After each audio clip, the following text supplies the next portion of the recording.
Good day, beautiful people. This is Natalie Silva with Life Treasures and Golden Moments, sharing with you true stories of miracles and inspiration. Welcome back. How y'all doing today? I hope y'all having a good week. It's always good to be with you. Today, before I begin my story, I'd like to share something with you that's been on my heart. You know, it's been said that there are three things that will endure: faith, hope, and love. This past week, I had the opportunity to experience each of these after a very hard and heart-wrenching week. I had the misfortune to lose a very precious family member. She was only 9 years old and passed away from an unfortunate illness that took her life so unexpectedly and so quickly. Her name was Angel, and I would like to dedicate today's program in memory of a precious little one with a beautiful spirit who brought an abundance of joy and love during her time on earth. Thank you, Angel, for the joy you brought to us and for your loving spirit and for the beautiful memories. We will miss you and wish you Godspeed as you journey forth to your next destination.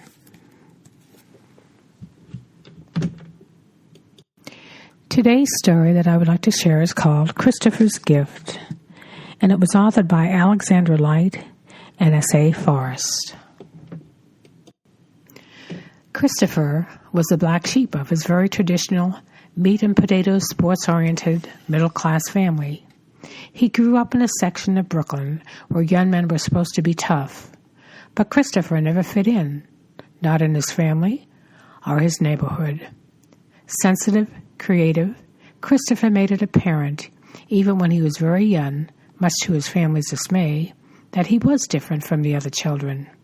Chrissy the Sissy, as the other kids called him, was interested in the arts, and that just didn't go down well in his part of Brooklyn. Things got worse when the other kids found out he was taking dancing lessons, and worse still when it was rumored that he was gay. His father was particularly hard on him, and his two older brothers and sister were not much kinder. But being the youngest, he always was favored by his mother. She didn't understand him either. She just loved him unquestionably, and Christopher felt very close to her. When he was 16, Christopher moved out and found a place to share and a job in Manhattan. All of his free time was devoted to studying dance. At 18, he was accepted into the Corps de Ballet of a prominent dance company.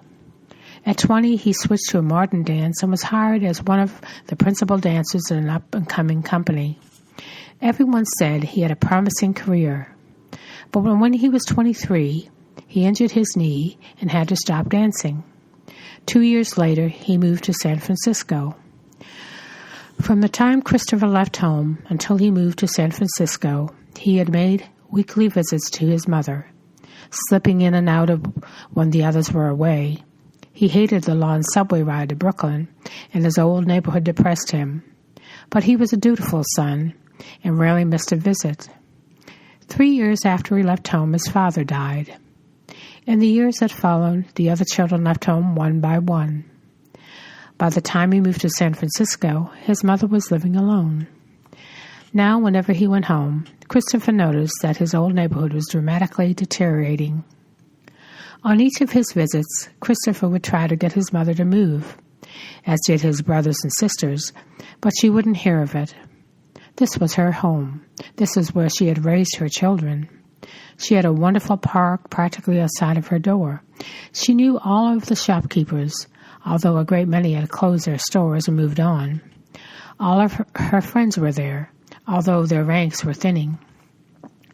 Christopher was a very persuasive person, but nothing could get his mother to change her mind. She just wouldn't budge. One day, Christopher got a phone call from his sister. He had little contact with his siblings, and from the urgency in her voice, he immediately knew that something was wrong. His sister was beside herself. The neighborhood had taken a dramatic turn for the worse. Junkies had moved in. One of his mother's neighbors had been mugged and had to be hospitalized, and another had her apartment broken into. His mother's apartment building was being neglected and vandalized. The buzzer system and the lock on the front door were broken. His sister was truly afraid for their mother's life, but she didn't know what to do. By now, Christopher's mother was over 80 years old. She could barely hear, even with a hearing aid, but she was still a very independent, active person. She wouldn't dream of moving in with any of her children, and wouldn't even consider a nursing home. His sister had taken her to different facilities, and the only place their mother would agree to move to was a senior citizen residence in Westchester, an upscale area about an hour from New York City. She had fallen in love with the place the moment she saw it. The grounds were lovely, the staff friendly and caring. It was a short drive to her daughter's home, but she would have her own apartment, and she wouldn't have to give up her independence. She was ready to move in on the spot. Unfortunately, space was limited, and there was a long waiting list. 2 years, one at the very least. Given the unsafe conditions in their mother's neighborhood, his sister was afraid she wouldn't last the year. But their mother would just not hear of moving anyplace else, even on a temporary basis. When Christopher got the call, he knew he had to fly to New York immediately. He didn't know what he was going to do. He just knew he had to go. All during the flight, he kept asking for guidance. Please, God, tell me what to do. When he stepped off the plane, he had the answer, but it didn't make any sense. He'd been told to gather everyone in the family together at his mother's home. He didn't see how that would help or change anything, but over the years he had begun to trust in his guidance. Now Christopher's brothers and sisters barely spoke to one another, and there was so much bad blood between his aunts and his uncles and cousins and nieces and nephews that getting them all together under the same roof seemed as impossible as bringing peace to the Middle East. Not only that, they were scattered all over the country, but Christopher was determined. By hook or by crook, he managed to get each and every one of them to come to his mother's house in a week's time. He didn't tell anyone what it was about. All he would say was that it was a healing, a matter of life or death, and if they came, they would witness a miracle. By noon the following Sunday, 63 anxious, hostile members of his family, many of whom he hadn't seen since a child, were packed into his mother's living room. When Christopher stood up and silenced everyone, he had no idea what he was going to say or what he was going to do. For the first few minutes, his mind was a total blank. He could feel himself beginning to panic. While he was waiting for inspiration, he just looked at everyone. Many of these people had been less than kind to him. But instead of harboring ill feelings, he felt his heart filled with love and compassion. He realized that their lives had not been easy either.